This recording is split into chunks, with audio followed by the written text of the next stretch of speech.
YouTube right now as well. You should be all set, Madam. Good morning and welcome to the Senate Education Committee hearing. Before we get started, I will read the right to know script here. I am Senator Ruth Ward from Senate District 8. Today we will be holding a meeting for the Senate Education Committee. We're discussing 5 House bills that we have received. Before we get started, I'll read through a checklist to ensure that the meeting that we are holding is in compliance with the right to know law.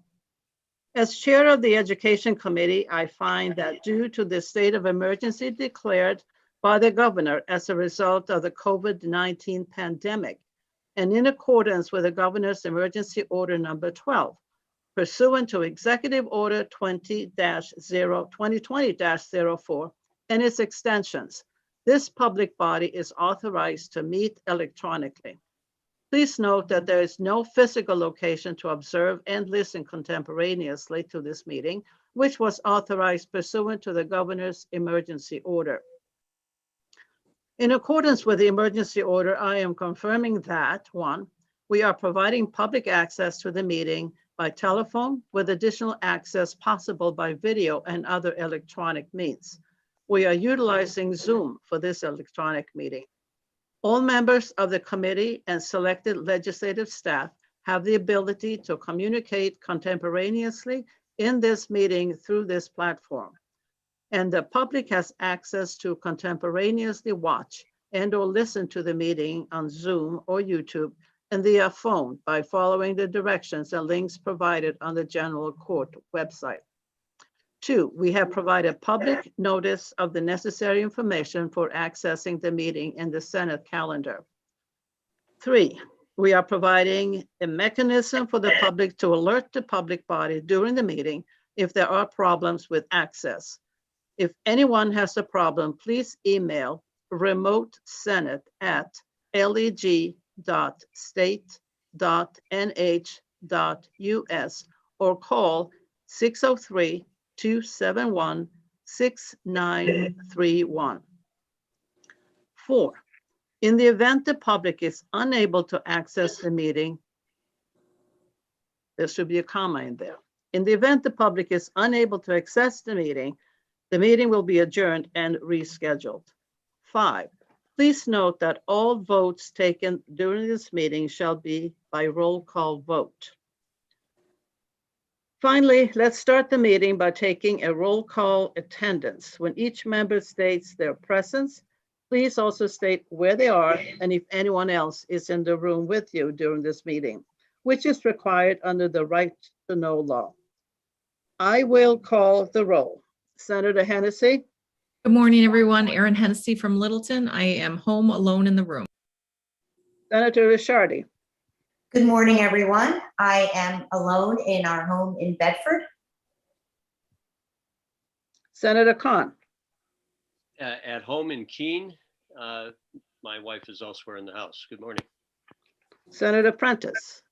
Good morning, Sue Prentice from Lebanon, New Hampshire. I am alone in this room, but my husband is in the house. And the Chair, Ruth Ward, I am in my home in Stoddard, and I am alone in this room. Thank you all for being here. Now let's take a look at the first bill that we have today. It's House Bill 194. And I'm hoping that Representative Cordelli will be here to introduce the bill. I am here, Senator. Thank you. Please go ahead, introduce the bill. Thank you, Chair Ward and Senators. For the record, my name is Glenn Cordelli, and I am a state representative for Tufton Borough, Moulton Borough, and Sandwich in the beautiful Lakes region. And it's my pleasure to introduce House Bill 194. This bill builds upon legislation that was passed last term. The amendment that I hope you have is number 0268H, which simplifies the bill and replaces everything in the bill after the enacting clause. The intent of this legislation is to provide the Department of Education with the ability to have the testing agency, the testing entity, send out the state assessment results to parents. We know that in the past, some districts have not provided that information in a timely basis. We had actually testimony from committee members this year that districts actually hold that information, the testing results, until the next fall, which I don't think could qualify as a timely provision of the information. ESSA requires that the results be provided in a timely fashion and an understandable format. Not doing so risks the loss of federal funds. The existing state law also says that parents have the right to this information. The contract with our testing agency actually includes the provision for having them perform the service of sending out the test results. And they actually do that for a number of other states. We heard concerns about privacy during our testimony in the House, but we also heard from the department, a lawyer, that there are protections in our contract with the testing agency for that. So in the amendment in lines 10 through 18 is really the meat of the issue, and it all only specifies that the department may request the testing agency to send out the results, and that the department can collect student address information and provide that to the testing agency solely for the purpose of distributing the assessment results. And then in line 16 to 18, it specifies, as required in federal law, that the reports made available to parents be in a manner that is informative and instructional, so that the parents can actually get an idea of what is going on with their student in terms of their achievement and their test results. So that basically is the bill, and I'd be happy to answer any questions. Any questions from the committee members?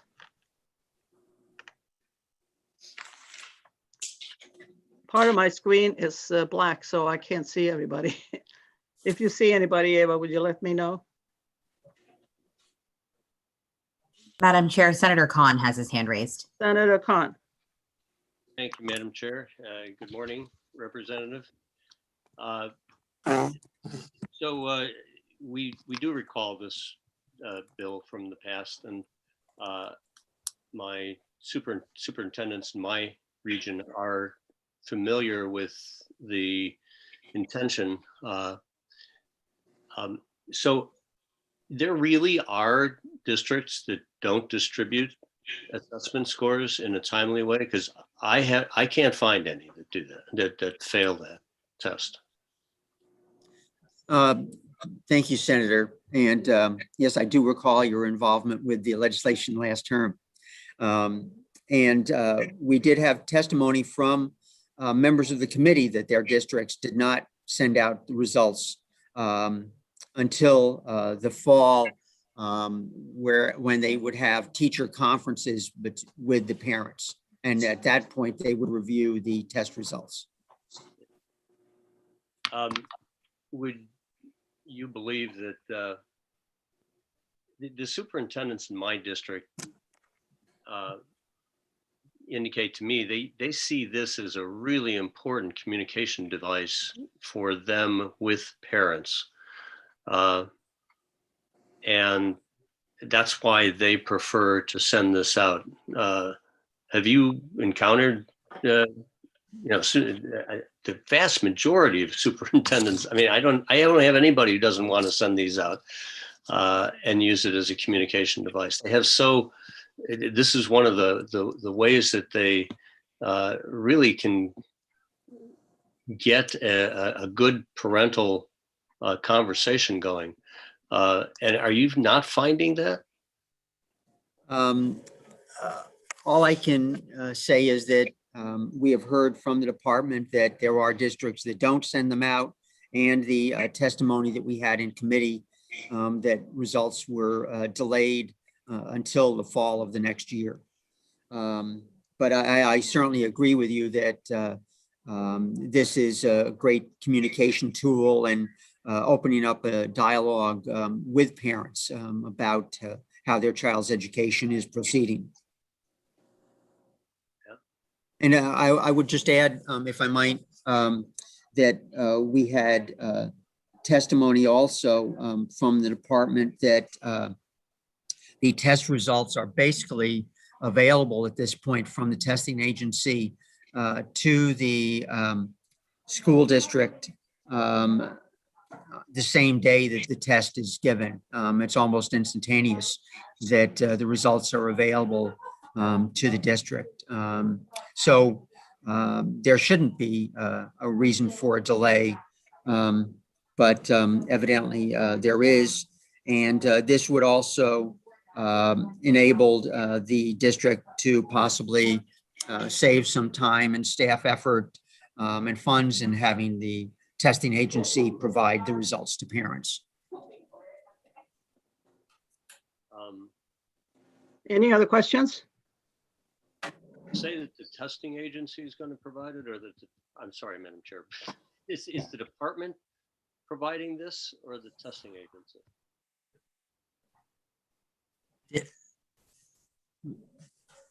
I'm sorry, I didn't, was that a question for me, Senator Khan? Yes, it looks like the department collects. Who is going to send the information then to the parent? Is it the department? Well, I think that the current law says that the department may provide it. And in the amendment, we just added the department may provide or may request the testing agency to provide. Thank you. I'm going to interrupt quickly and ask Senator Hennessy to take over while I fix my screen here because I can't see anything. Okay, Madam Chair. Senator Prentice, you have a question? Thank you, Senator Hennessy, and nice to hear from you again, Representative Cordelli. So in my experience as a parent, and my daughter is now long graduated here in Lebanon, the results came home from the school with my daughter, and then there was a conversation between all of us if there needed to be. So following up on Senator Khan's question, or I guess maybe I'm not understanding this. Are we looking to make the schools like not cut them out of this, but have the information go right from the testing agency to the parents and then engage the schools later? Because you're saying that not all schools are doing these in a time, the results are coming out in a timely manner, and the department has testified to that as well. You've heard from school districts.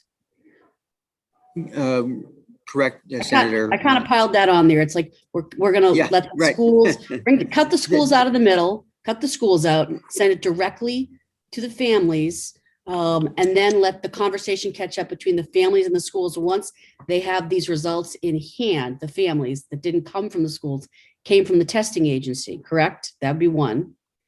Is that what I'm hearing? That would be one option, yes. One option, okay. And secondly, you heard testimony from the department that not all school systems, SAUs, however the test scores are moving out, or the reports now, they're not happening in a timely manner? Yes, and from committee members based on the experience in their district.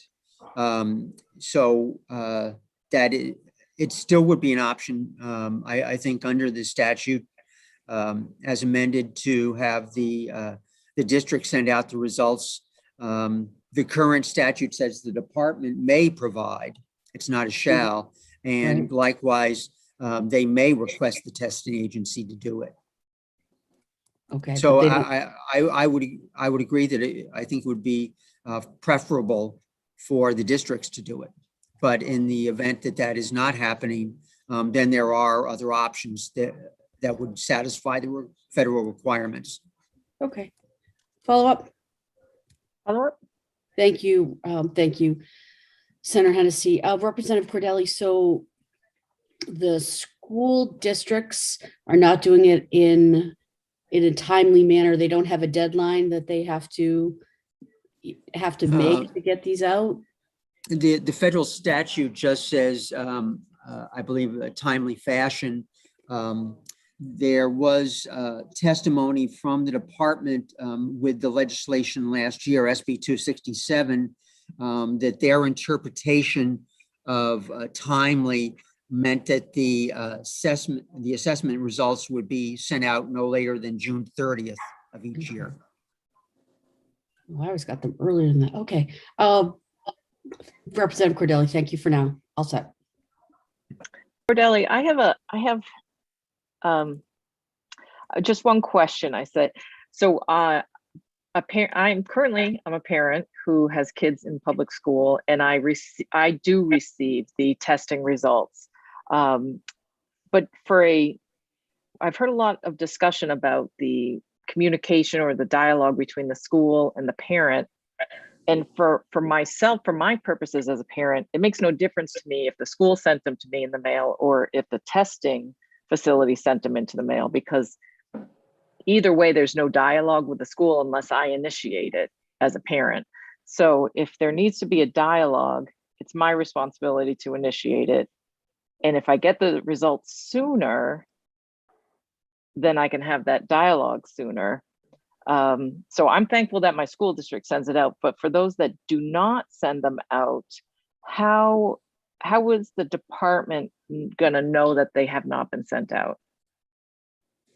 I think that in the past that they have gotten some calls from parents about not getting the results.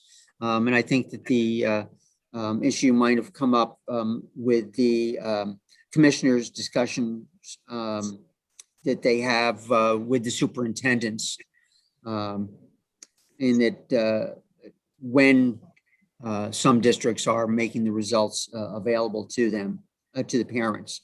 But I think making them available on a timely basis, especially by the end of the school year, would be an advantage to parents, in that if they see something of concern, it's something that parents could work on with the students over the course of the summer.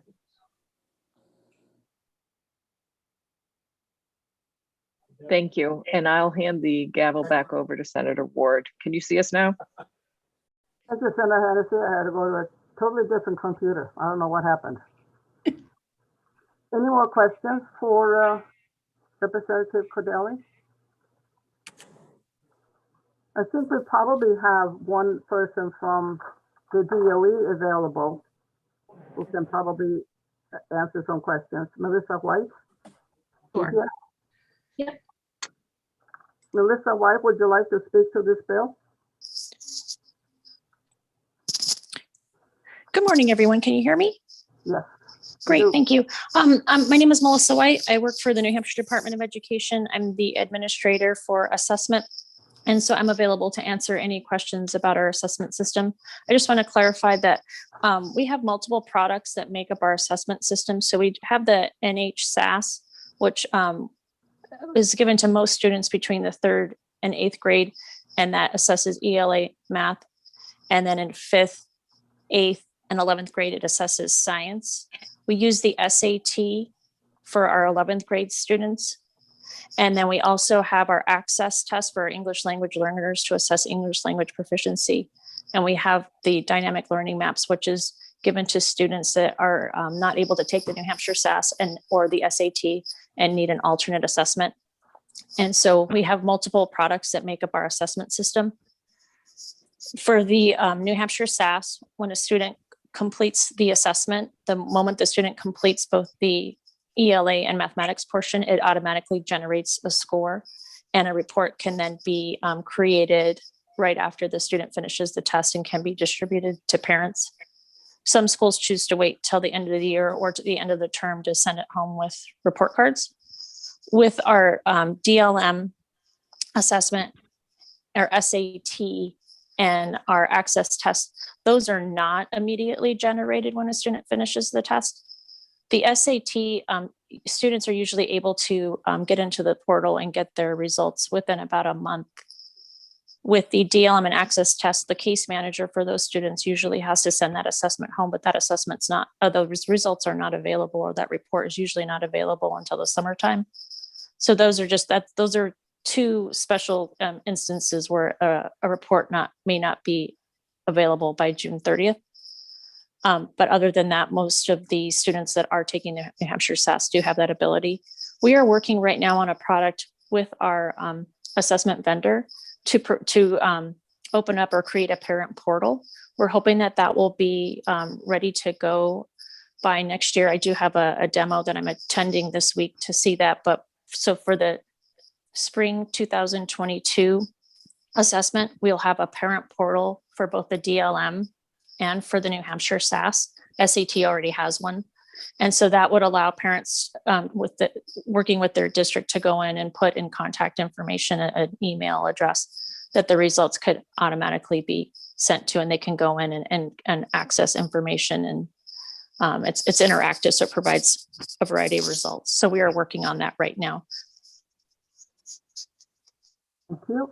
Any other questions? Senator Prentice. Thank you, Madam Chair. And Melissa, thank you for joining us this morning.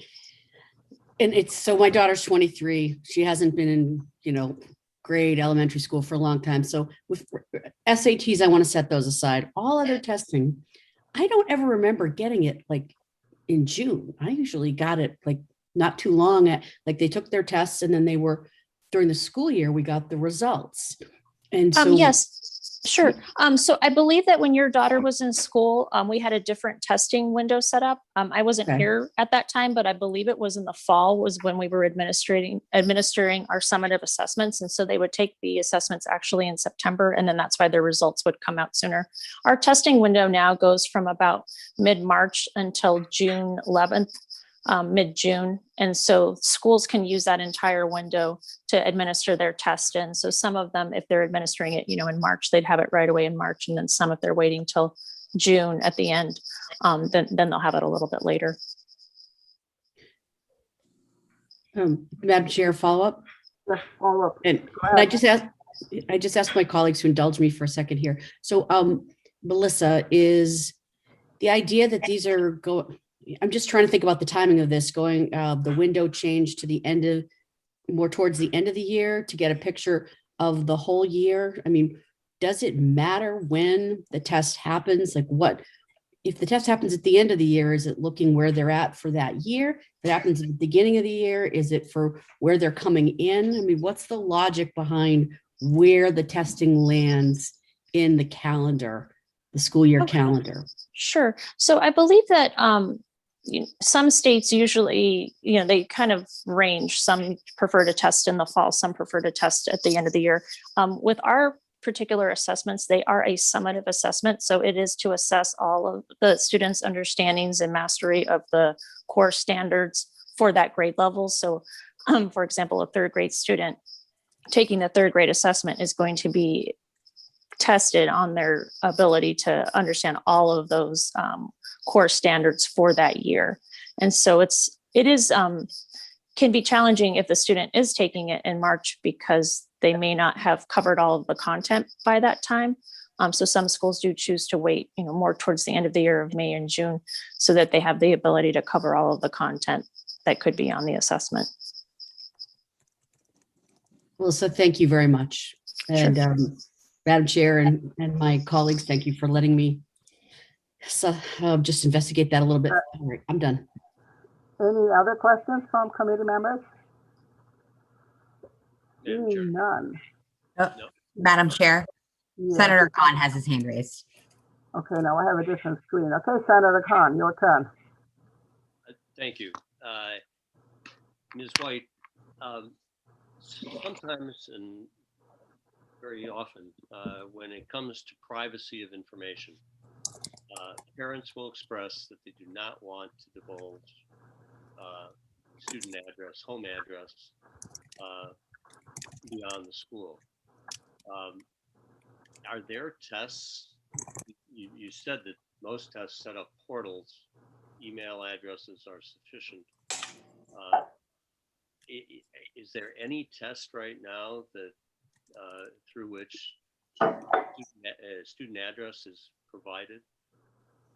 No, we don't collect addresses. We would, and at the state level, we would not be able to send out results of assessments because we don't have the parent contact information. With the parent portal, I think that will allow us next year. We don't have that ability now, but that will allow us next year to, parents can just go in and access just their students' information, and we'll have a method to do it to ensure that it's completely private and it's only their ability to see their child's results and no other results, and that nobody could access their child's results. But no, we don't have the ability now to send out those reports.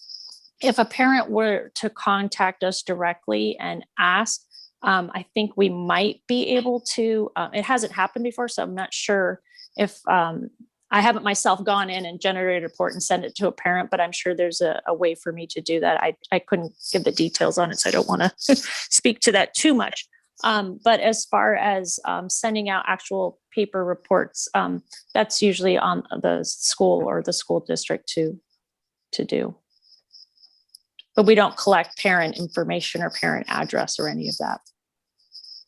Nor does a testing company. No. Thank you. Thank you very much, Melissa. I don't see any other questions from the committee here. Great, thank you. Thank you. Do we have anybody out in the public who would like to say something or have a question? If there's anyone else who would like to testify on House Bill 194, please raise your hand now. I don't see any hands, Madam Chair. Okay, thank you very much. That concludes the hearing on House Bill 194. The next one,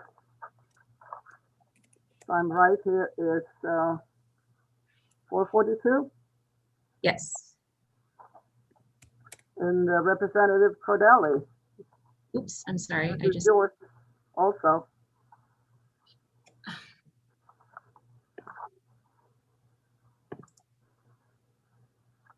Is he still with us? Thank you. Yep. Thank you, Chairman Okay. Ward. For the record, I am still Glenn Cordelli from Tuftonboro, Moultonboro, and Sandwich. And House Bill 442 is a piece of legislation that I worked on with the department. It amends current statutes related to the requirement for districts to report information to the department. One problem is that the current statute does not include chartered public schools in a number of areas of the statute. And this has occasionally presented problems for the department. In section 1 of the bill, chartered public schools are added along with the provision that failing to comply with the financial reporting for 2 consecutive years would enable the commissioner to possibly revoke the charter of that charter school. Section 2 is replaced by Amendment 0383H. And this amended section corrects a problem that was discovered in that the department really did not intend for non-public schools to have to provide salary information of staff. And so this amendment corrects that problem in the original bill. Section 3 on page 2 also of the original bill modifies the extension provision for statistical reports. Section 4 also includes charter schools now And the failure to report, as we mentioned before, could result in revocation of their charter. And Section 5 relates to the financial reports, and also adds chartered public schools to that. We have had instances where the department, and it's rare, where the department has had to chase districts for information that is required. And I'll mention required for the department to fill their statutory requirements also. This year, we did have a problem with one charter school and some of the financial information that did result in revocation of their charter. But adding charter schools to this section of statute would hopefully eliminate a prolonged period where the department was not getting information, and problems could be corrected on a more timely basis. So that ends my testimony, and that's really the scope of the bill. Thank you very much, Representative Cordelli. Any questions from the committee members?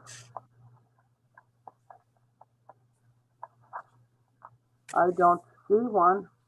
Senator Khan. Oh, Madam Chair.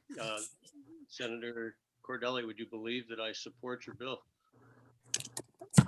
Thank you very much, Senator. I appreciate that. And I look forward to more of those comments in the future. You're welcome. Any other one? Anybody else in the audience? Yes. Caitlin Davis from DOE, do you want to say anything?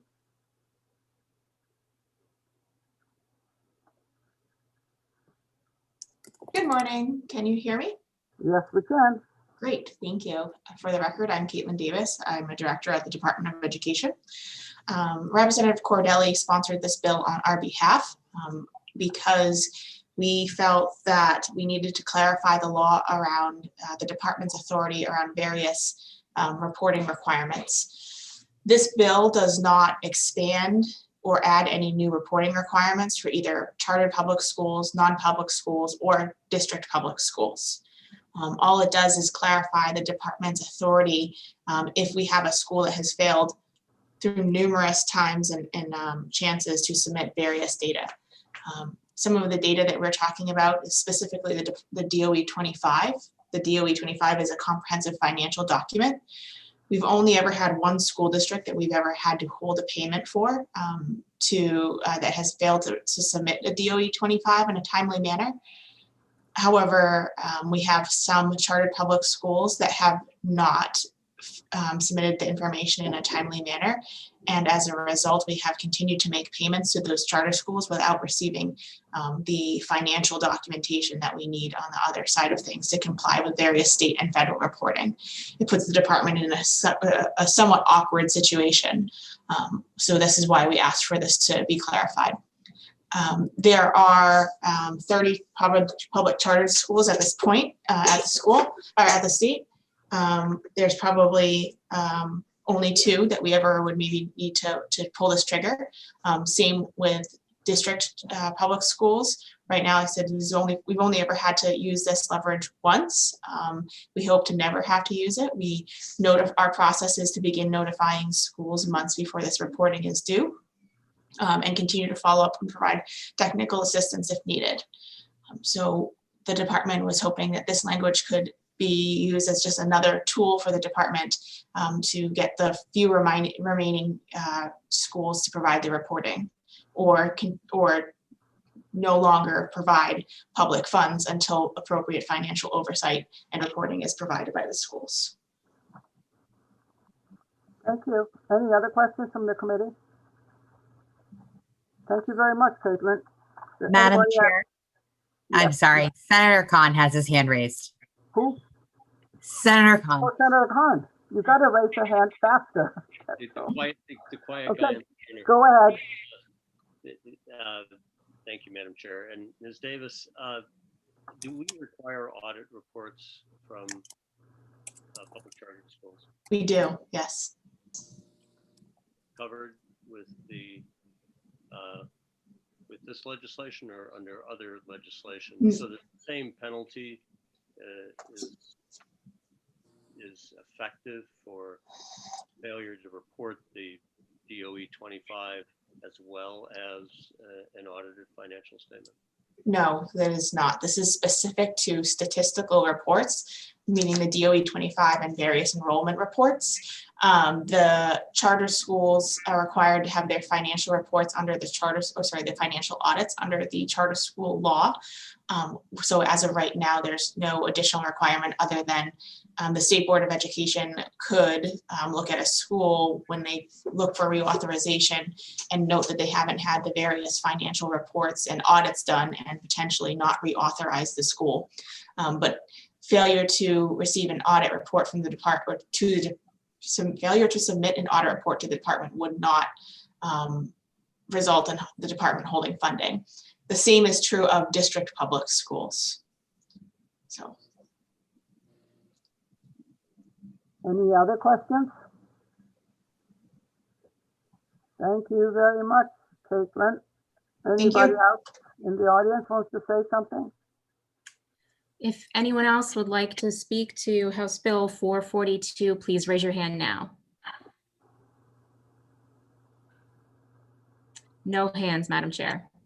Thank you very much. That concludes the hearing on House Bill 442. The next one will be 320, House Bill 320. Do we have Representative Moffett here to introduce the bill? I am here, Madam Chair. Can you hear me? Yes, we can. Go ahead. Thank you, Madam Chair. For the record, my name is Mike Moffett. I'm a state representative from Merrimack District 9. That's the towns of Loudoun and Canterbury. Mark Twain once said that everybody talks about the weather, but nobody does anything about it. So similarly, it seems like everybody talks about a widespread lack of knowledge of civics, but no one does anything about it. But here I'll tell you that HB 320 does seek to do something about that. Now, yes, we have civics laws on the books. I've worked with Senator D'Alessandro in the past to push through his measure for civics instruction. Classes do take place, but every school is different. Some do better than others. But distressingly to many of us, some of these classes focus more on, say, climate change than the Constitution. Hence the need for some common fundamentals. So requiring the naturalization citizenship test as a graduation requirement would provide that broad base, that broad foundation of civics instruction for all Granite Staters. It would also create a common bond amongst all New Hampshire high school students. And yes, the bill does allow local discretion in administering the assessment to special needs students. This is not a radical measure at all. Numerous other states have this in place already as we speak. I'll tell you that most parents want assessments. They want accountability with regard to their schools and instruction in their schools. And this bill provides a measure of that. Those of us who support public education know that we need to do a little bit to rekindle support for public education. And this bill helps to do that. I'll tell you that I've taught at 3 different colleges in New Hampshire: university, community college, and a private college. And I have to tell you that most college students, in my personal experience, just do not display that important basic knowledge of how government works. Some have called this a high-stakes exam that may cause undue stress for some students, and I suppose it is high stakes and that students need it to graduate. But they get as many chances as they need. They can take and pass it in junior high if the district wants that. That's and the questions are all out there. It's part of the public domain.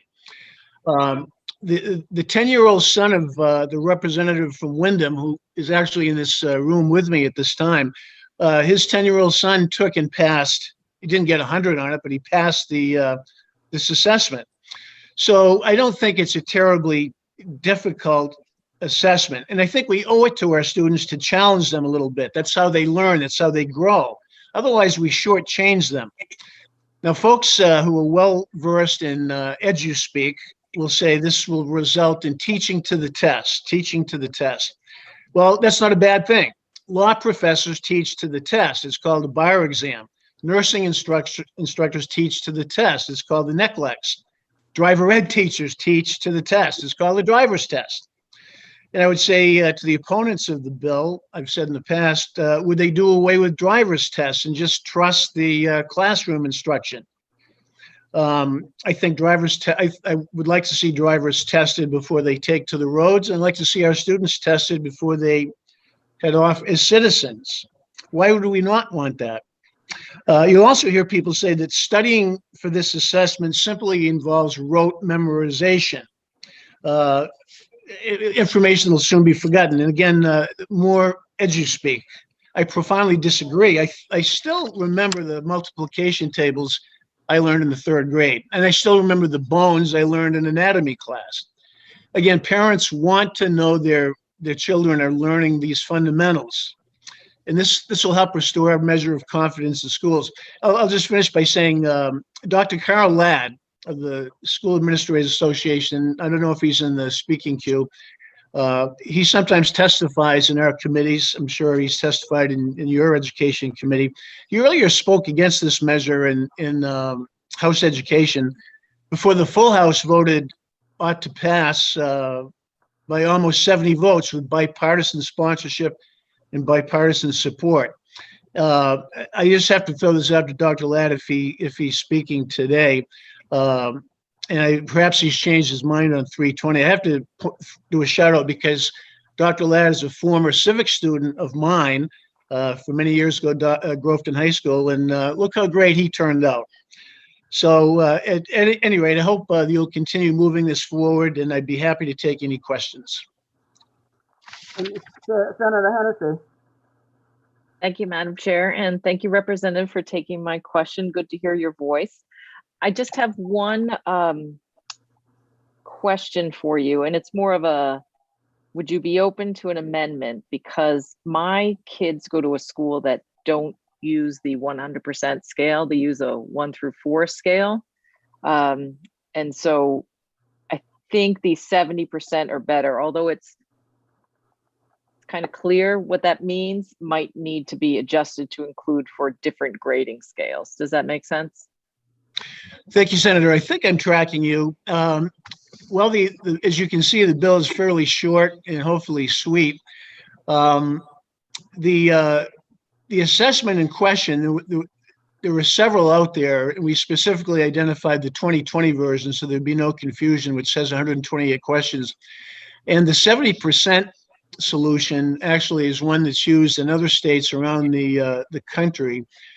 So, of course, Senate Education now owns this bill, and you can look to change wording or amend as you think you might want to do. But for our purposes in structuring this initially, we just wanted a clear standard, which exam, how many questions are on it, which is 128, and the required score, which is 70%. And again, in the bill, it does allow districts some discretion in terms of how they administer the exam to special needs students. So I would just say that you own the bill now, and if you see a need to try to change the wording a bit, it's something that if it moved forward, we could talk about in conference. Senator Prentice. Senator, thank you, Madam Chair. Senator Hennessy, all set? I just want to, very cool. Sorry, Madam Chair, just wanted to make sure. And so good morning. Good morning, Representative Moffett. Thanks for joining us today. I have a few questions. So this bill is obviously new to me, and on line 10, where it talks about a graduation certificate, is certificate and diploma, are they interchangeable? Yes, thank you, Senator, for your question. Graduation diploma, certificate, document, yes.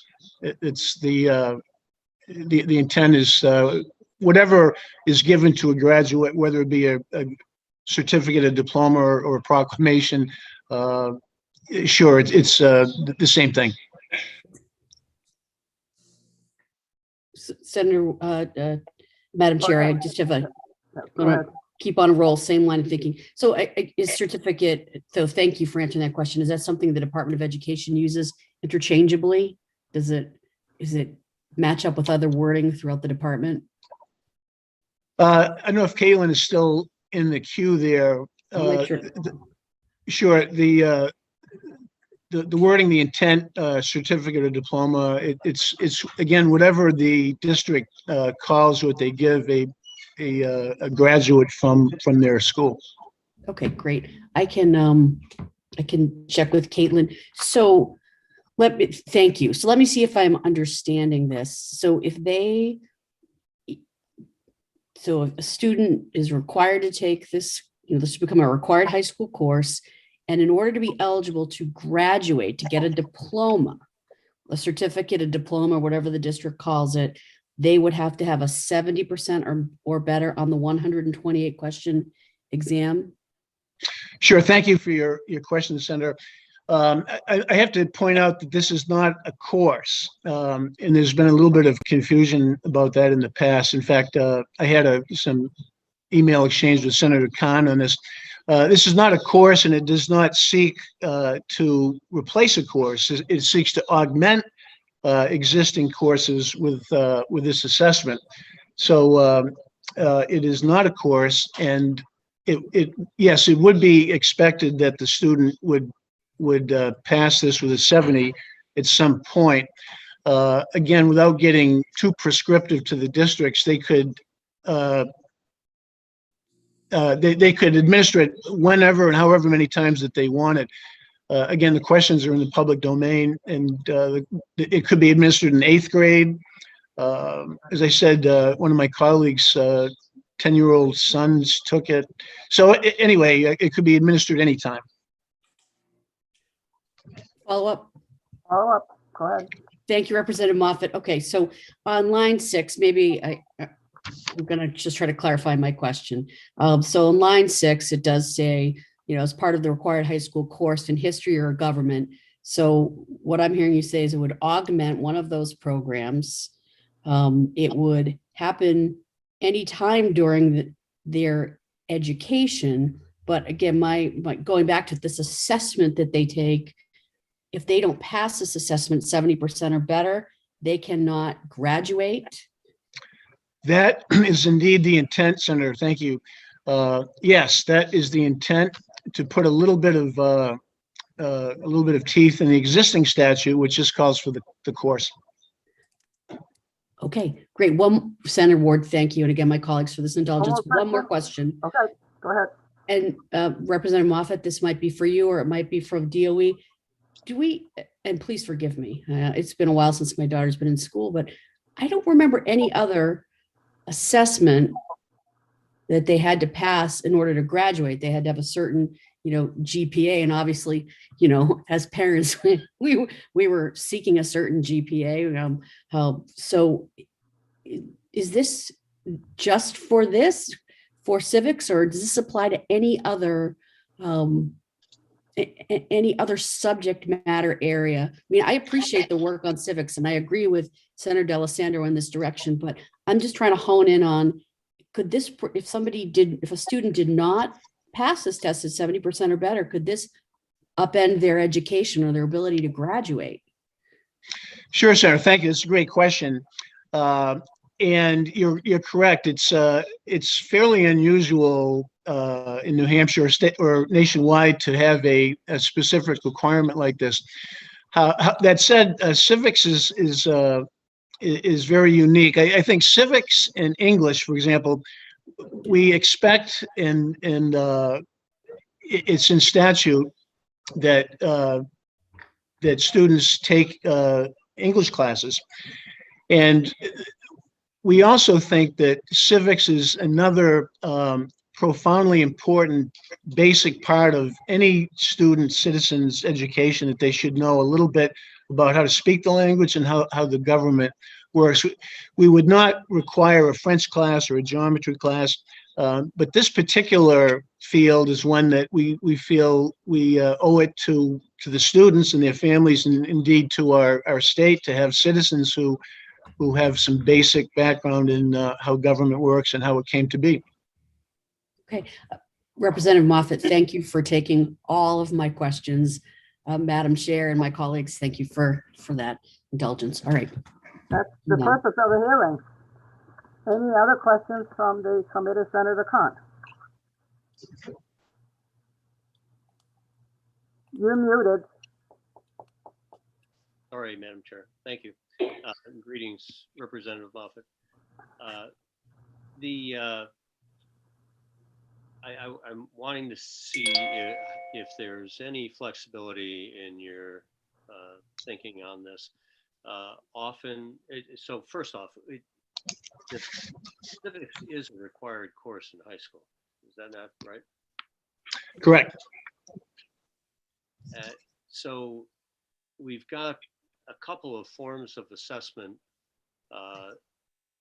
that exist currently without doing the exam, meaning student needs to demonstrate the competency and complete whatever the requirements of the course are. I mean, that's just obvious. And my question is, when we have this kind of requirement, it seems that there ought to be some mechanism for a waiver, meaning that, yes, we could require that everybody takes the test, but based on a student's portfolio for the course, somebody in the school, whether it's the instructor or the principal, could be given the authority to waive the exam a second, third time if a student previously had demonstrated competency in the course, but just doesn't do well with 128 questions. Sure, Senator. Are you open to that alternative? Sure, Senator. Thank you for your question. It's an excellent thought. And I have to say the intent of this measure is to actually avoid what you were suggesting, which involves waivers and that type of thing.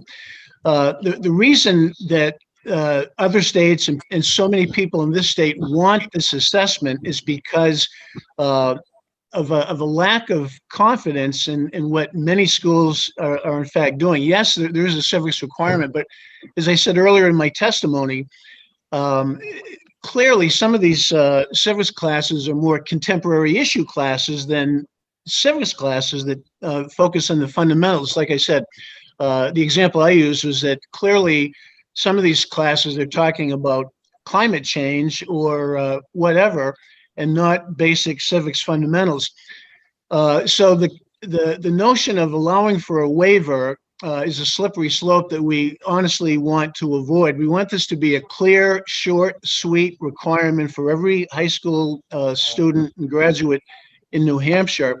And it came up earlier, of course. We had hearings and this went to the House floor, and there were concerns. What if somebody has trouble passing it? And again, I'll repeat that there are districts already, due to the wording of this, have discretion for special needs students to administer it locally however they feel they should in accordance with an IEP. Now, beyond that, if we're going to talk about waivers for people, yes, if somebody cannot pass a fairly simple exam where they have all the questions ahead of time and they have years and years to do it, and they don't have an IEP, then really should we give someone a diploma who cannot pass such an exam? So long answer to your question, no, the intent of this is to avoid waivers and to implement a standard assessment. Any other questions? Okay, I have something that I want to add. Not having gone to high school in the United States and being an immigrant and having answered some of these questions that are required, I have to say that just from living and just from reading and just from talking to people, many of these questions should be common knowledge. They are not very difficult. And I think that these kinds of concepts that are in the questions should be part of the regular curriculum in history or whatever else you have. You have governmental history, whatever. It should be just part. And I don't see that you have to have a special course with a special instructor teaching to these 128 questions. They should all be part of the regular curriculum of a high school education. I think it's an excellent idea. And I remember when Senator Lou D'Alessandro first proposed that this should be part of a high school education. They should know some basic things about the country and how it operates.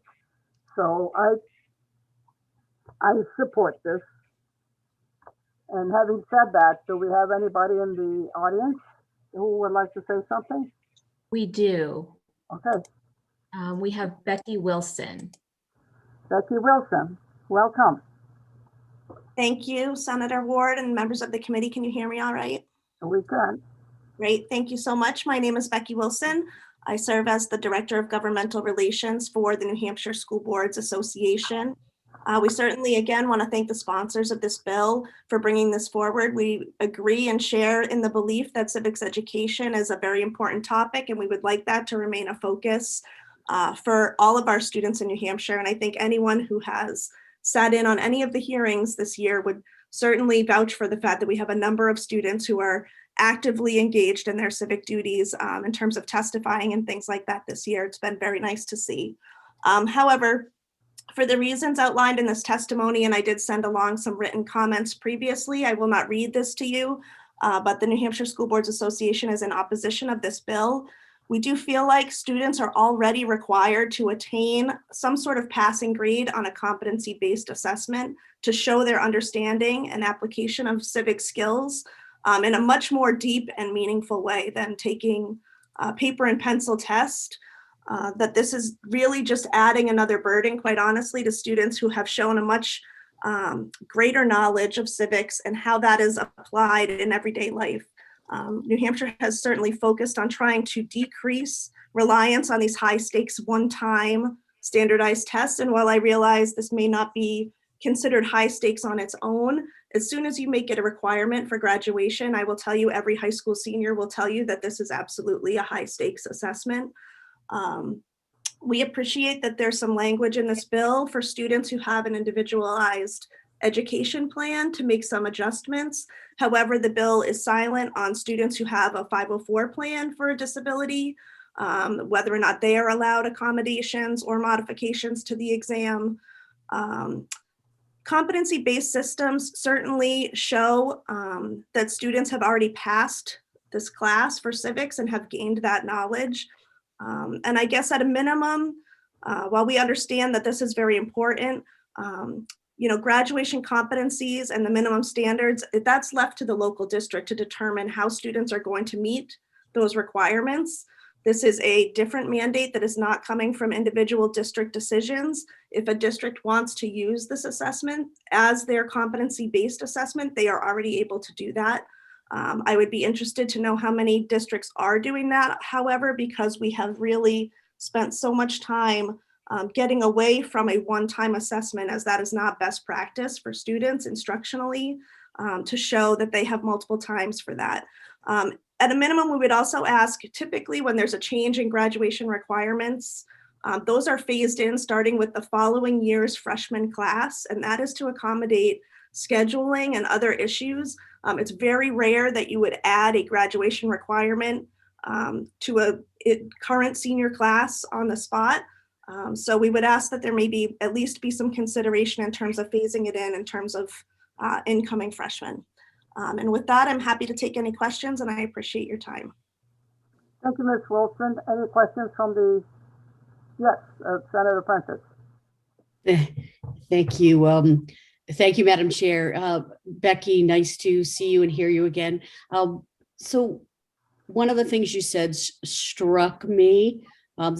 And it was part of my my questioning of Representative Moffett is that this exam, if I'm reading and hearing this correctly, could impede somebody's ability, this assessment alone, to graduate from, say, high school and move on, even though everything else lines up in, in check. This could actually be I guess in the working world, we'd call it career ending. Am I hearing this the right way? Well, our interpretation of the way the bill is currently written is that you would need to pass whatever percentage of 128 questions is the 70% in order to gain your diploma.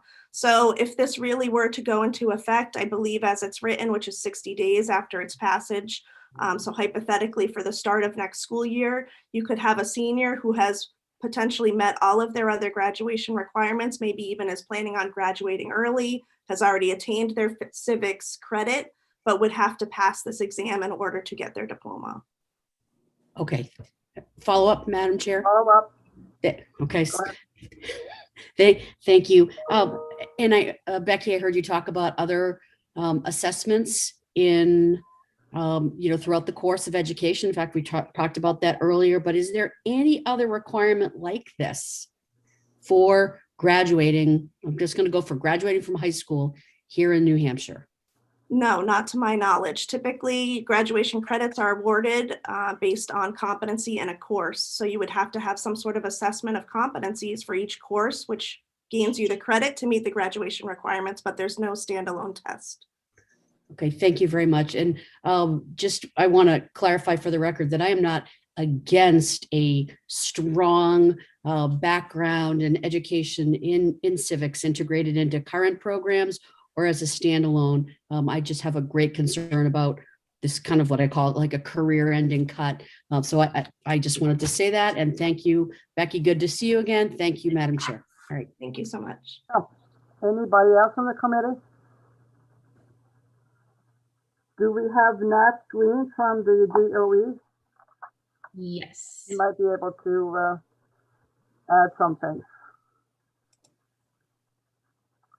There you are. Thank you very much for being here. Do you have something that you would like to add to this discussion? I could answer any questions that the committee might have, but I don't have anything additional to add, aside from that if this is added into the statute, we most likely would want to take a look at the minimum standards to ensure that the sections of minimum standards applicable to graduation requirements match what's in this particular statute. Any questions from the committee members for Dr. Green? Madam Chair, Senator Hennessy has her hand raised. Senator Hennessy. Thank you. Thank you for taking my question. Do you have recommendations of what needs to be changed? I don't have any recommendations. My understanding is that the most likely course where you're going to see this fit for schools is going to be that half credit required civics course. I know some schools may take a look at offering the test throughout the 4 years of high school. I know there's been some suggestions that schools might even offer this during their junior high years. But the test itself is going to match up most closely with the curriculum that's in that required half credit civics test already. Or course, excuse me, I said test, I meant course. Anyone else? Seeing none. Thank you very much. Do we have somebody in the audience? Catherine Prudhomme O'Brien signed up to speak, but I don't see them on the list here. If you're here, please raise your hand. And if there's anyone else that wanted to speak to House Bill 320, please raise your hand now.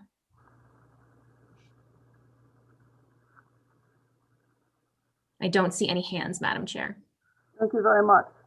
That will conclude the hearing on House Bill 320. Madam Chair, can I just ask, I was looking for Ms. Wilson's testimony. There's an email, but the attachment to the email is not in the OneDrive. So I just I was hoping to look at it. You're talking about the email that she sent? Yes, yes, the email is there, the document, the testimony that she referred to is not. Senator Khan, I just re-added it for you. I don't know why the attachment wasn't opening on your end, but I just separated the email and the attachment and added it to the OneDrive.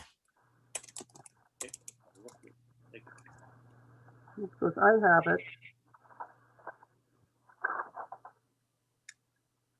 Okay, are we all set then? Okay, let's go on to the next bill, which is House Bill 349. Do we have Representative Hill here? Yes, you do, Madam Chair. Good morning, Rick. Welcome. Good morning. Nice to see everyone's smiling face this morning. For the record, I am Representative Greg Hill. I represent Merrimack District 3, which is the town of Northfield and 1/3 of the city of Franklin. I'm here to testify and introduce to you House Bill 349, which is a repeal of some of the school nurse regulations that went in a couple of years ago. I feel a little silly attempting to tell you, Madam Chair, anything about nursing, but here we are. The new requirements that were put in New Hampshire a few years ago came as a surprise to everyone. They were added as an amendment, actually, in the Senate, and then through the process of reconciliation with the House, they became law. They were actually put into law before they were very well thought out. There were a number of problems with the implementation of the new regulations. I should start out by saying in New Hampshire, school nurses are not mandated. However, for those districts that do want a school nurse, the new regulations made this much more expensive and difficult.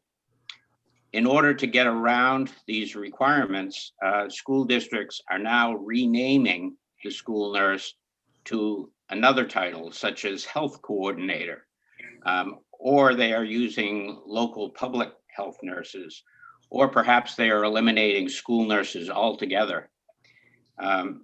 It should be pointed out an associate degree nurse must take the same exam as a bachelor's degree nurse, and yet these new requirements require the bachelor's exam, bachelor's certification.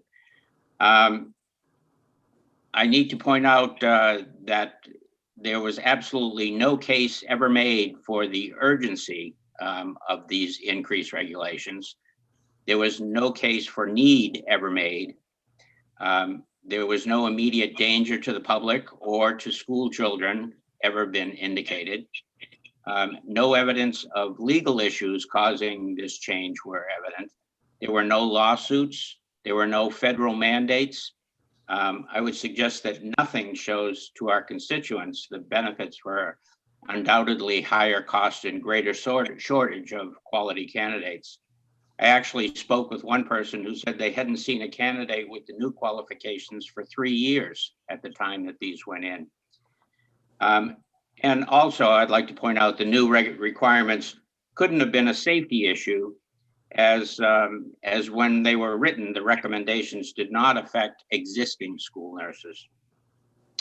I understand there's a number of people that wish to speak on this. I will say I'm not an expert. They are. These are people that either served as school nurses or attempted to serve as school nurses. As I recall in the Senate, when these were implemented or a repeal attempt was tried in past years, I know that there was a pediatrician that looked to be a school nurse and was denied under the new regulations. That she was a 30-year nurse that was looking for a retirement job as a school nurse, and she didn't meet the qualifications. So that seemed that we need to do something about this to me. And with that, I'll end my testimony. I'm happy to listen in to see who else testifies, and I'm here if there are other questions that come up. Thank you, Rick.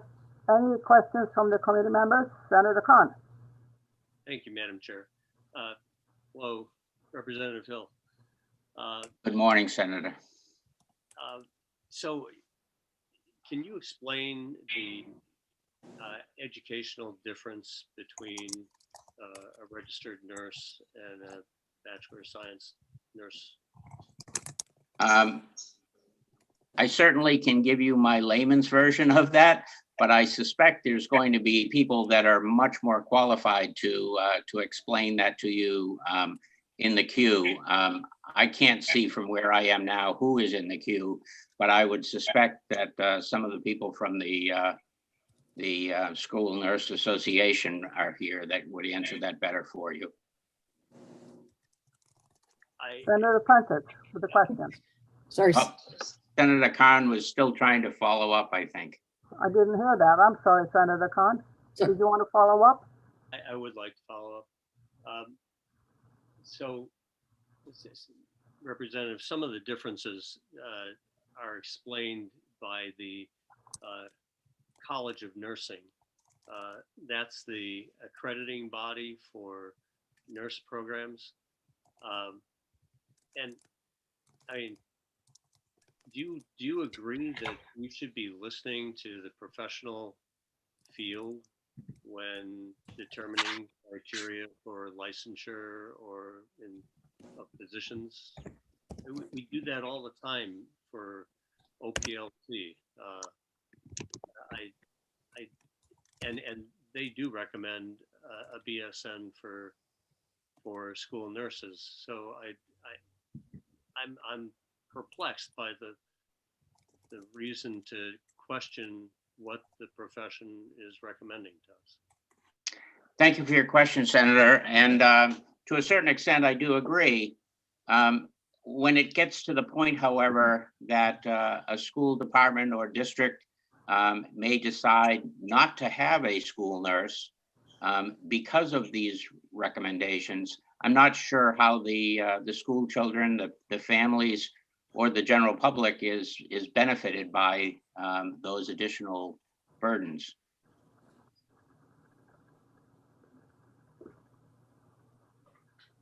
Senator Khan.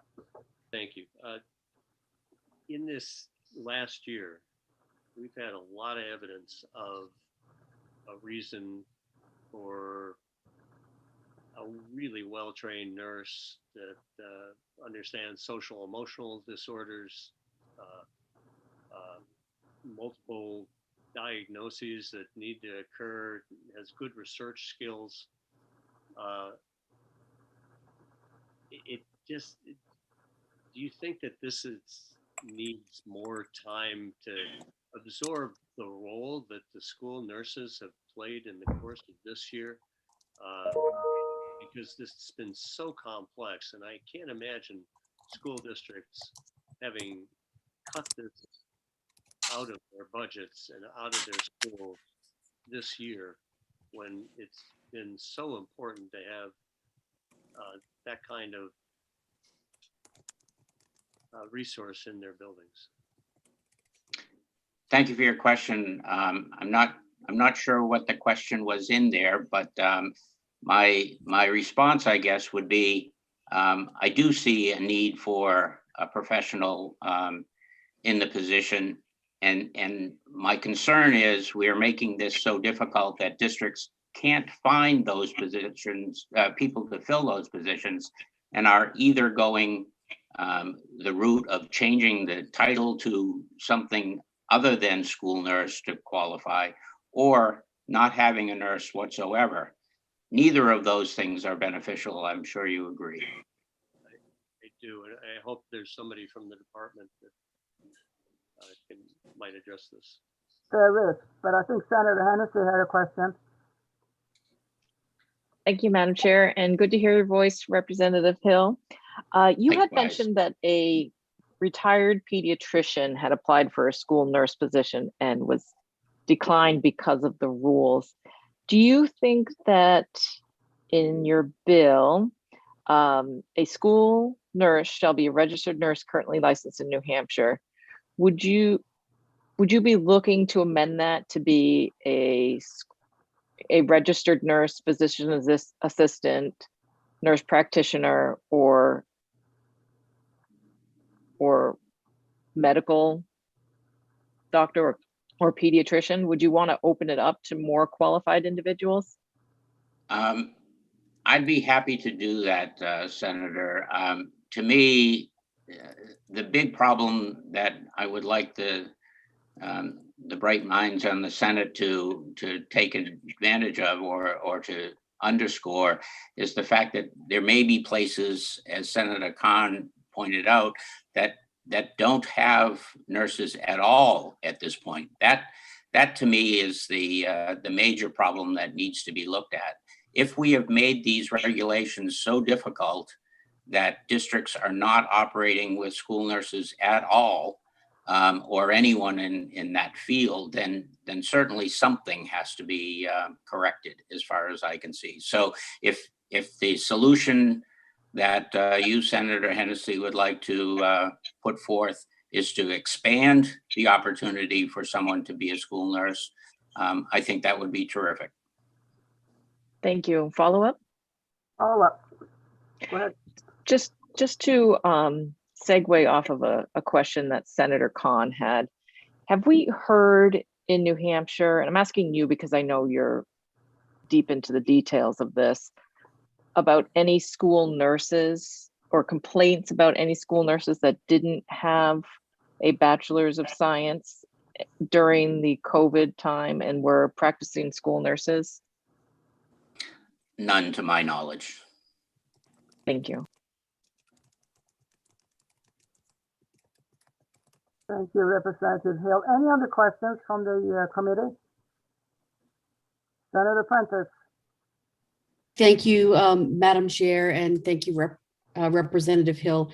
I'm going to kind of move this in slightly different direction here, because Senator Hennessy was talking about nurse practitioners, physicians, PAs, and that would be great if they would be willing to and able to take on these roles. I have no issue with that. But this is really fundamentally between a registered nurse, whether they have a bachelor's degree or an associate's degree. Is that the fundamental crux of this? That's where this all began, actually. That is the initial start of the new regulations. For years and years, associate degrees were qualified to be school nurses. And then out of the blue, literally, this was turned into a bachelor's degree. I have indications here that the associate degree nurse must take the same exam as a bachelor's degree nurse. They do. That seems to me to be a fundamental point. So, and again, I keep coming back to this, and I hate to be Johnny One Note, but the idea that we're making these regulations so difficult and it forces a district to not have anyone in that position seems to be fundamental. In addition, if we were allowing school nurses with associate degrees to remain in their position as a school nurse when these new regulations went in, that also seems to be, I don't want to say a red flag, but at least an indicator that the new regulations maybe weren't as necessary as first detailed. Again, at the time, this did not have a public hearing. This was put in as an amendment onto a bill in the Senate. It was a bill that came through the House, went to the Senate, and an amendment was put on it. It finally went over for concurrence or non-concurrence in the House. They non-concurred. They went to a committee of conference. They did not discuss even this part of the bill. It was unrelated to the original bill. It was a House and Human Services bill, not an education bill. So at the time, it never came through with a public hearing when the new regulations went in. Follow up? Follow up, Senator Prentice. Thank you, Madam Chair. Representative Hill. So first of all, as a family, we're big fans of the school nurse. My daughter was I think she was a regular. And when I was the chief of emergency medical services for New Hampshire, I worked closely with the then school nurse consultant, Catherine Rainey, who is she's just excellent, and really the value and the role that the nurses play, I think, is sometimes the school nurses play is sometimes underestimated in their community and their overall work in the schools. And Catherine really helped me, besides my child, to see that. And you are correct that a graduate from nursing school, whether it's from they're getting a bachelor's degree from a recognized college or university, or an associate's degree, they both sit for the NCLEX exam. So the certification exam they take is the same. So what I'd be interested to hear, maybe this is less of a question for you, but just kind of a statement, and then, you know, pointing to who we might have in the audience from, I'm really interested to hear what the Department of Education, their current school nurse consultant, or members of the nursing community, what they have to say. My experience, not only as a paramedic, but as a manager, a former manager in an emergency department, was that we had strength, whether they were associate's degree nurses or bachelor's degree nurses. They were, you know, that certainly there were points for we wanted, if we could get a bachelor's degree nurse, that would be great. But we had many nurses that came through, had gotten a bachelor's degree in another field, and then decided later in life to become a nurse, and they got an associate's degree, and they performed, you know, with, you know, a high level of competency. So I'm not necessarily against this. I'm just trying to understand this more. So I think the nursing community is going to help me out, but I wanted to make a few key points there as we wrap with you. Well, this will be up to Madam Chair, Representative Hill. Thank you. Thank you. Thank you, Senator Prentice. Anybody else from the committee? We have several people from the DOE. Great. We have Appleby, Amanda Phelps, or Diana Fenton, who are available to help us with questions. I don't know if they want to come on first, or whether we have some people in the audience who would like to testify. Madam Chair, I didn't have anyone who signed up to speak to this bill. Okay. Anybody who wants to speak, even though they did not sign up? If so, please raise your hand now if you'd like to speak to House Bill 349. You don't see one. Okay. Madam Chair. Somebody from the DOE to do Madam the Chair. question. Senator Prentice has her hand raised. You know what? People raised their hands, so I'm good. I want to hear from the nursing community. That's worrying me. So thank you very much. I'm going to sit back and let the people who've raised their hands speak first. Okay, so we do have some hands raised now, Madam Chair. Okay. Let them in. Carla Smith. Okay. Carla Smith is a nurse. Yes, I am. Go ahead.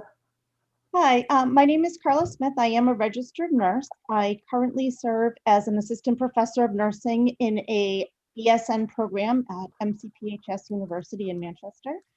I am also a former school nurse.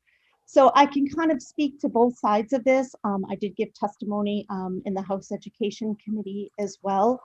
And just when I worked, I'm going to kind of tell you a little bit more about my story. So when I first became a school nurse, I was an associate degree nurse.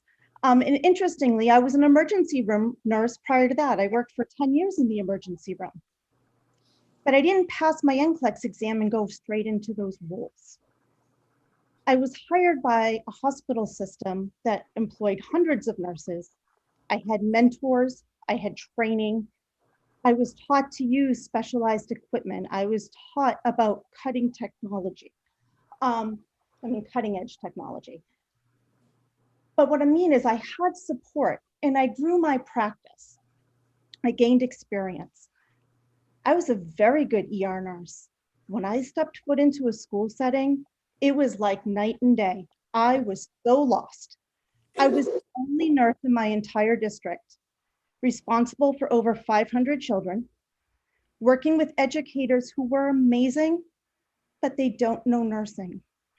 And when you have a question and you need help, you need to have a foundation to pull back on. You need to have support available. I then went on, got my bachelor's, got my master's, now I teach. But the role is, even an experienced nurse coming into that role, it's very, very difficult.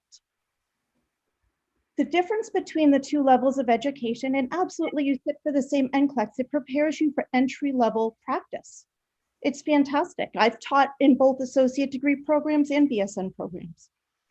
I can't speak negatively about either one of them, but I can tell you the BSN program does offer specific nursing education that targets public health, that targets research and evidence-based practice, that targets pediatric nursing. We teach so little on pediatrics right now. You give them the bare minimum because it's very hard to even get clinical practice here in New Hampshire. We don't have a lot of acute care pediatric settings, but our bachelor's programs do have coursework that is dedicated. For example, I teach a 9-credit class that's dedicated to early childhood development and practice. So very, very different. You still get all the same core content. You need to pass the NCLEX, but you get more in addition to that, including public health nursing, which is essential, especially in the time of COVID. I think that's really one of the bigger benefits right there. So if you have a nurse who's coming in with bachelor's degree, they just have that much of a stronger foundation to help navigate the complexities of school nursing. Now, another point I think is very important to make when I say that there's very lack of support. Catherine Rainey is no longer at the Department of Education, nor is her predecessor. The school nurse consultant role has been vacant since 2017. September of 2017, there's been no support in the state for school nurses. So if you're in a building by yourself, alone, 500 students, you've got a question, you've got a concern, you got to phone a friend. You can't phone the Department of Education because there's nobody there. And I think that's a significant point. The BSN didn't come out of the blue. That's actually a recommendation by professional associations, including the National Association of School Nurses, which is NASN. Okay, so again, we're going to listen to those professional associations and those nurses. This is really a national benchmark, so it didn't fall out of the blue. Thank you. I can take questions if you have any. Thank you very much, Smith. Any questions from the committee? Senator Prentice. Madam Chair, thank you. And Carla, thank you for your testimony today. Really not a question, just a clarification. But first of all, it's too bad that the Department of Education doesn't have a Catherine Rainey-like consultant or a staff member working there. I found it to be just such an important role. So that I think is, well, that's important. I want to point out. The second thing is, I don't disagree with you. And I don't disagree with this in terms of having bachelor's degree nurses as our school nurses. But what I just want to separate out is that there are, in medicine in general, associate's degree nurses that are doing excellent work, and I don't want them to walk away from this conversation and feel less valued in their role. The school nurse, I understand the difference, even though I'm not a nurse. I've worked with nurses who have left the emergency room and gone to school nursing for a specific reason, and it is like night and day, and love their jobs. I can support the bachelors. I just want to clarify that, this is, I don't want to, I want to make sure the associate nurses feel valued in any conversation that we have publicly. That's all.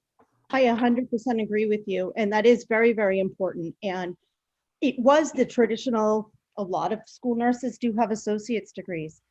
What this is doing going forward is just trying to support that role so people aren't dropped into an island of isolation. That's what I used to call it. I used to call my nursing office my island of isolation because it was just me. And I had a principal, I had a superintendent, I had teacher colleagues who were more than willing to jump in and help, but they were very limited because they didn't have that training. They didn't have that expertise. Like, they were willing to help control traffic or answer a phone, but they couldn't perform any patient care hands-on. They couldn't deal with those complexities. So it's really about having support systems, and the majority of New Hampshire has small schools like that. I've heard arguments made that, well, in Manchester, the public health department doesn't certify their nurses. Well, they're employed by the public health department, not by the school district. But in turn, there's 100 of them. So they're not alone. They have support, they have training, and there are nurses with BSN degrees who can handle that research and those leadership and those other public health aspects of it, who can consult with all the nurses across their district to deliver care. I think that's wonderful for Manchester, but that's a very unique situation. That does not represent New Hampshire as a whole. So I think it's just important to consider New Hampshire has districts of all different shapes and sizes and locations. Some are more urban than rural. And the goal of this was just to put it in there. And I do want to point out, it wasn't even just about degree.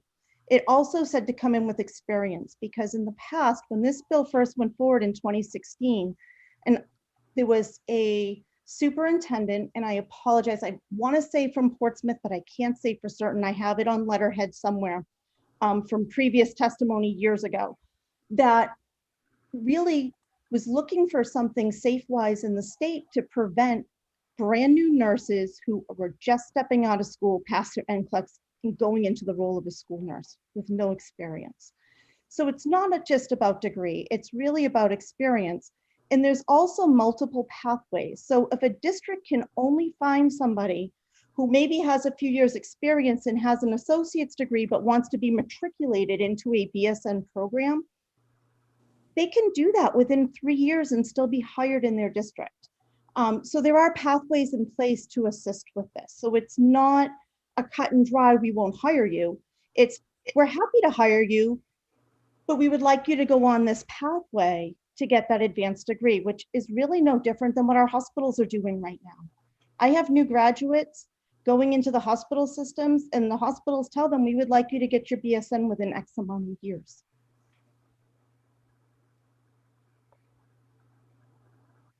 Senator Khan. You're muted. Thank you, Madam Chair, and thank you, Dr. Smith, for, is it Dr.? It's Professor, thank you. All right, got it. And thank you for pointing out that some of the districts in the state rely on their municipal or county health departments for their backup, actually to perform the school nurse function. That was an important part of the testimony I recall from a couple years ago.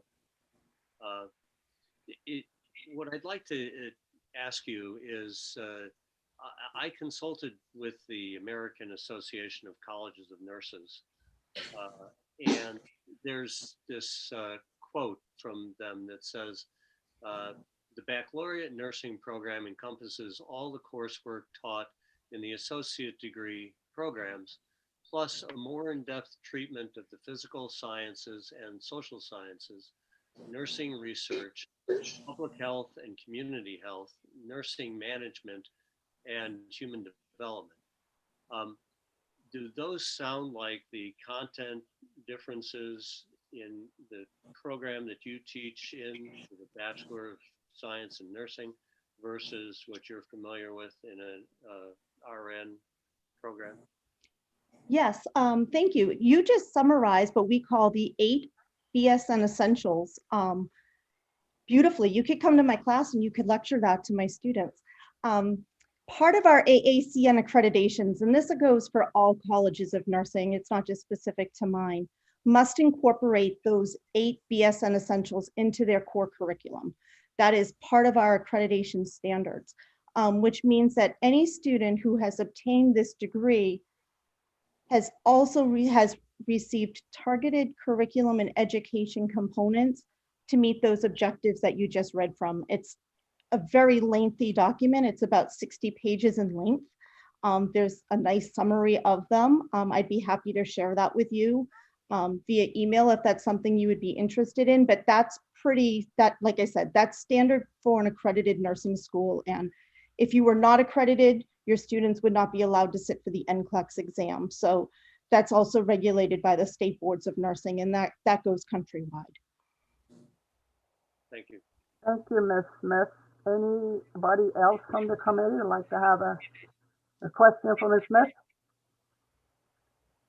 I don't see one. Thank you very much for your testimony. Very enlightening. Do we have anybody in the audience? Yes, we have Laura Gifford. Laura Gifford, welcome.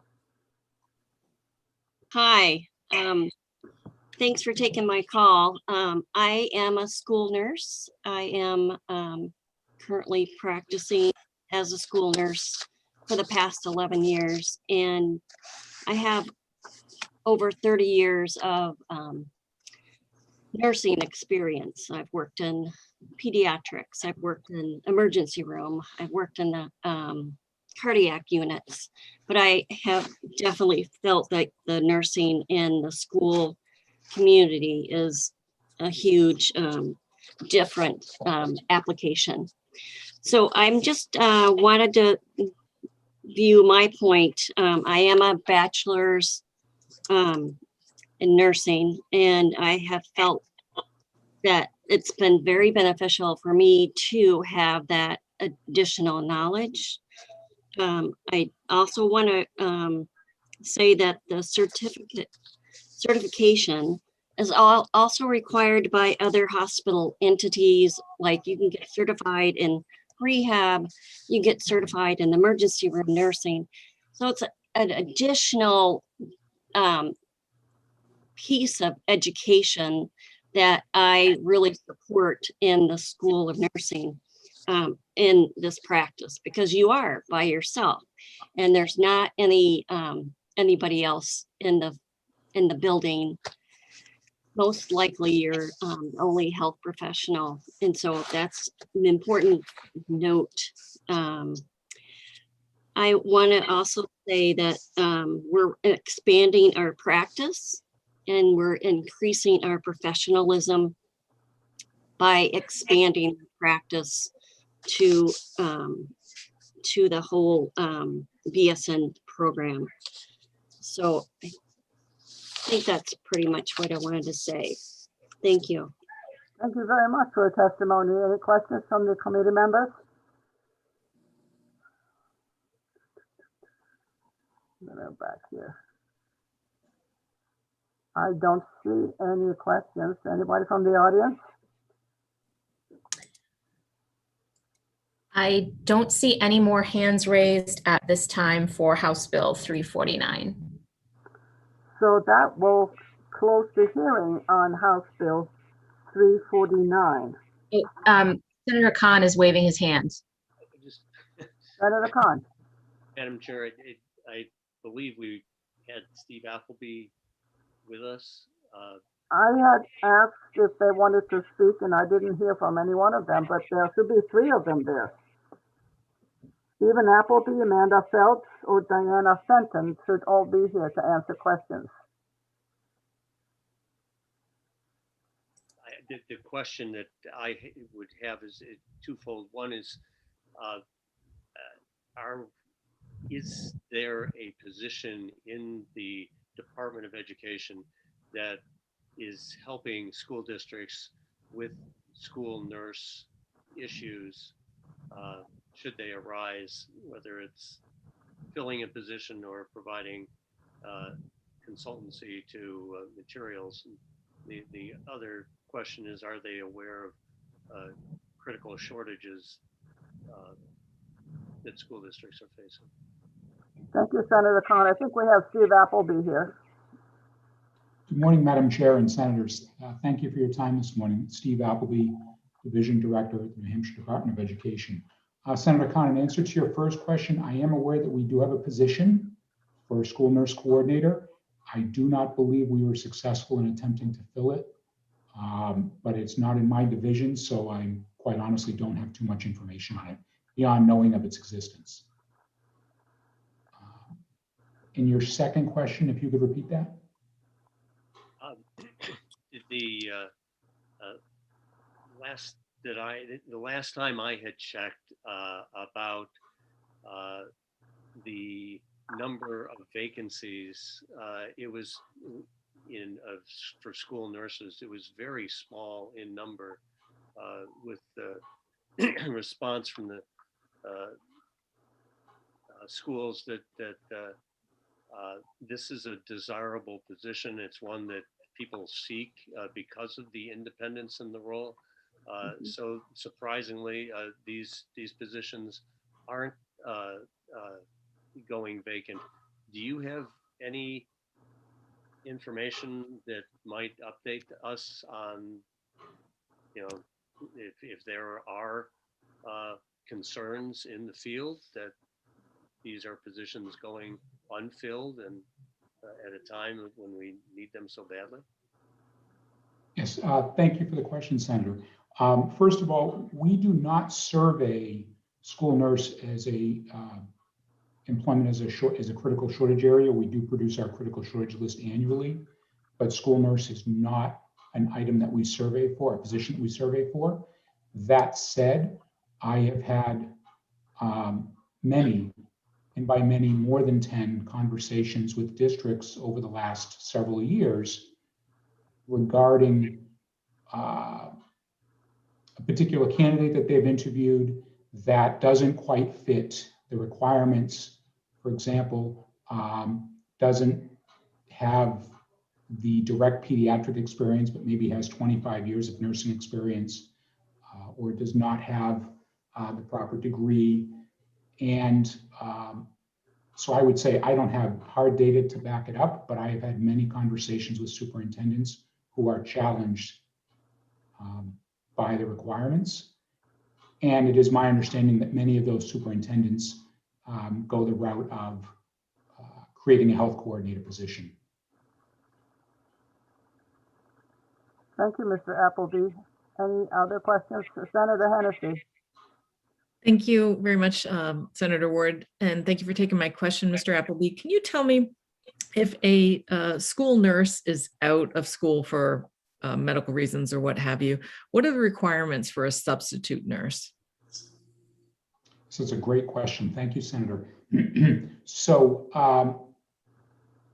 again, we would view them as falling under the substitute teacher rule, which allows for up to 20 consecutive days in the role without a license. After that, they would have to seek a 1-year certificate of eligibility if they wanted to stay in that role longer. And again, it's my understanding that districts just tend to go the health coordinator route or some other label for the position. To date, I have not been told of any instances where a school nurse is being used as a substitute. They've brought in a substitute in a district. But then again, they wouldn't necessarily tell us this, as we don't collect data on substitute teachers or substitutes in general. Thank you. Any other questions? Senator Khan. Yeah. Mr. Appleby, do you advise when somebody has that kind of hiring option that you just explained, do you advise them that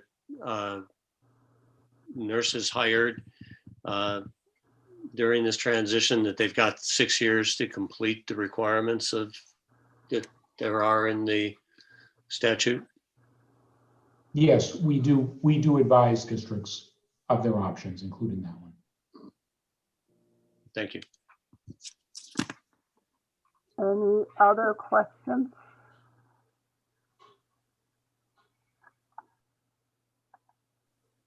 Seeing none. Is there anybody else in the audience who would like to speak?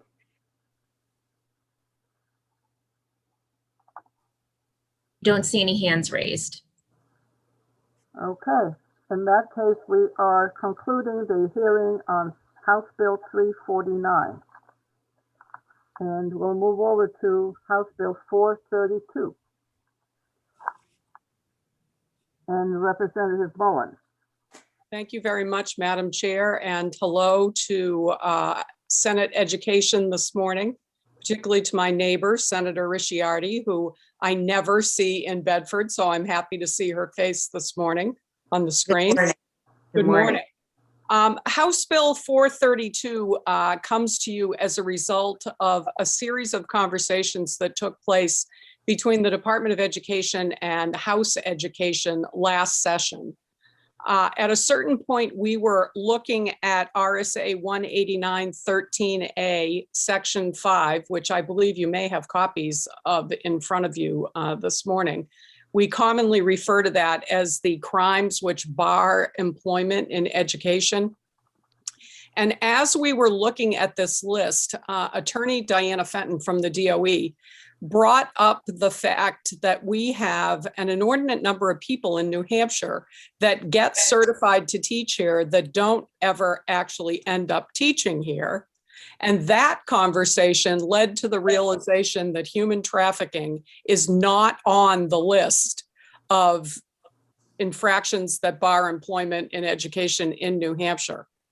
So as we continued that discussion, we realized that, a lot of people are aware of the sort of sex industry aspect of human trafficking, but that there are also employment aspects that sometimes escape people's purview because we're just not aware of it. But certainly the Internet Crimes Against Children Division has been exceptionally concerned about human trafficking, as has Homeland Security. We had a symposium in Bedford a few years back that was quite eye-opening, I think, for not only law enforcement, but the community as well. So this bill comes to you as a request from the Department of Ed to add human trafficking to that list. You are receiving an amended form. It was amended by 0015H. Originally, the bill had a provision for considering out-of-district offenses that were similar in nature. But upon further reflection and discussion, Attorney Fenton also made the request that perhaps we wanted to amend the out-of-state jurisdictions back out of the bill and just start by putting this on the list. So that is where the bill began its life, and it came through House Education 20-0.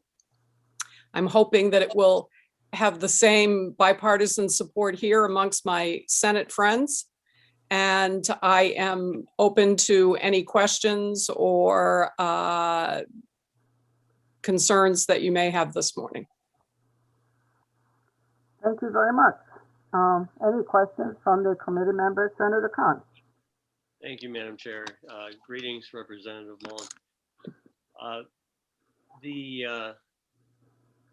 You and I have discussed an amendment to this bill, one that incorporates something that Senator Ward, our chair, had brought forward previously on a Senate Bill 81 regarding chartered public schools and their adoption of a code of conduct.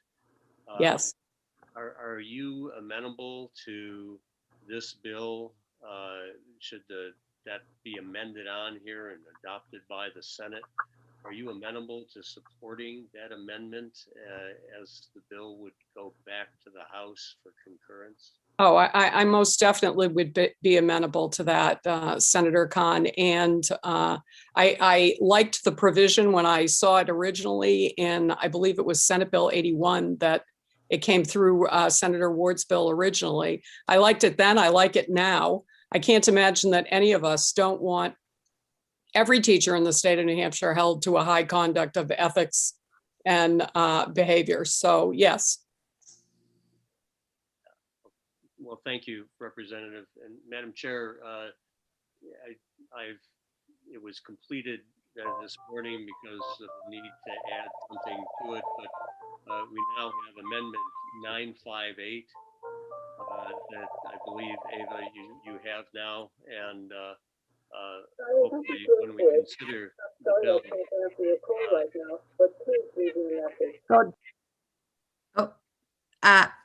Senator, Madam Chair, you are muted. And Senator Khan, the amendment sent from OLS, that was sent during the hearings this morning, so I have not been in my email, but I'm happy to add that to the OneDrive right now. Thank you. Madam Chair, you're muted. You muted me, right? You're unmuted now. I had seen something from you, Senator Khan, that you're going to have an amendment, and I was kept looking for it. So it is now in the OneDrive? I am adding it right now. It was sent to the committee at 9:30, so we were in the middle of a hearing, so I was not in my email, but I'm going to add it to the OneDrive folder right now. Okay. It's 0958S. 0958.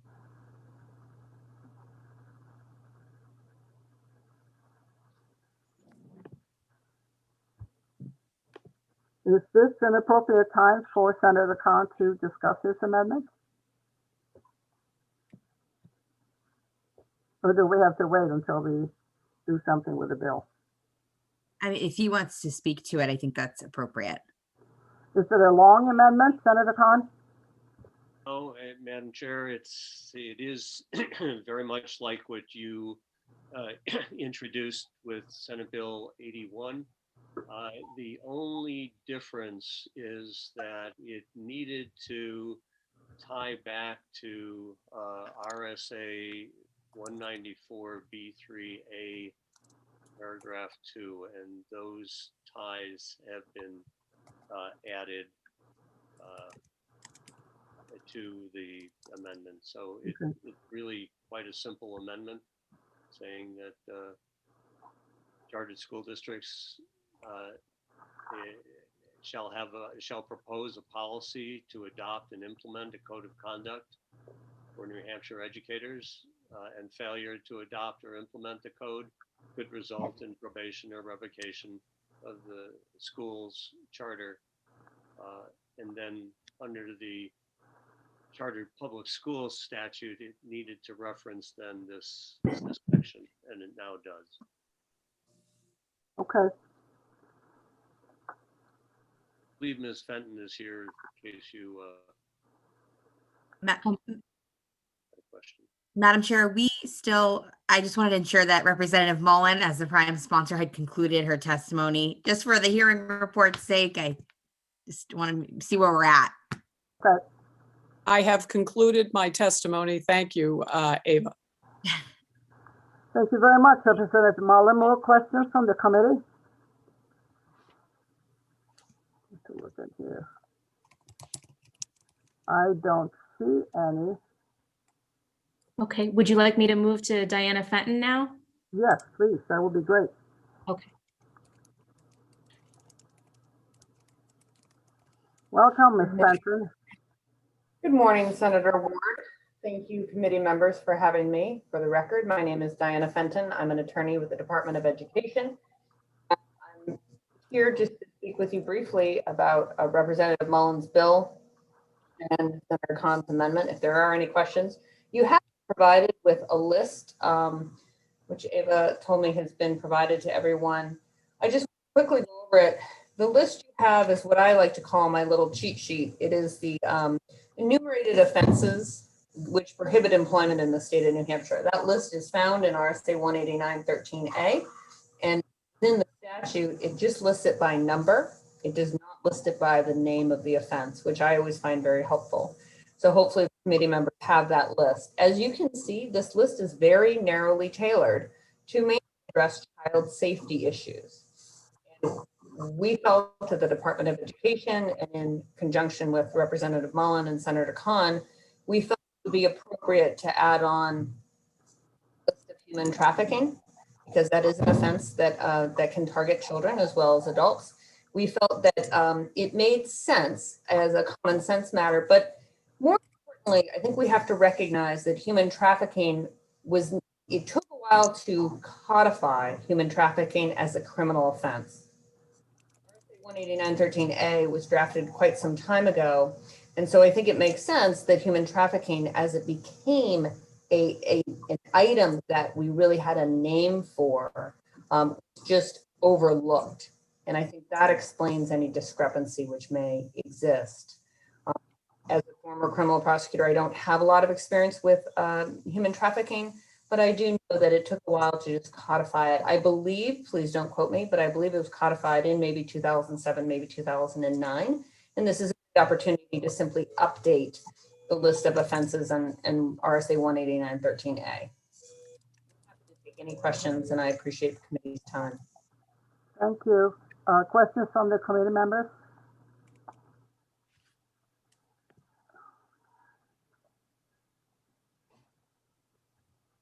I don't see any.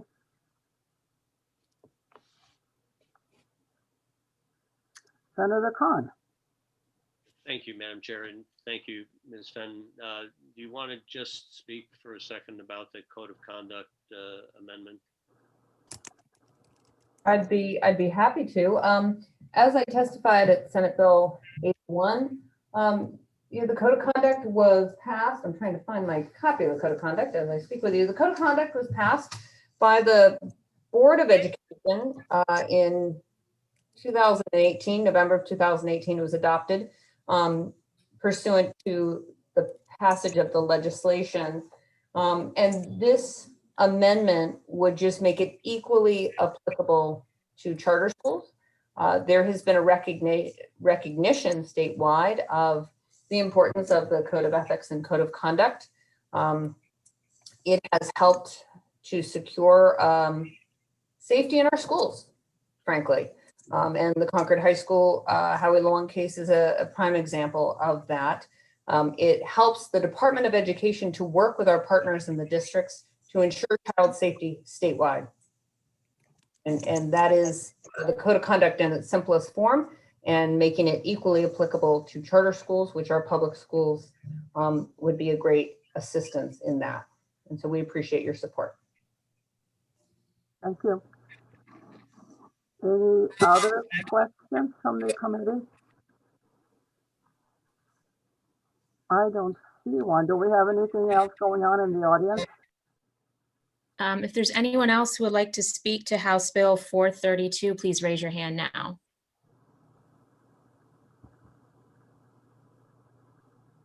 Okay.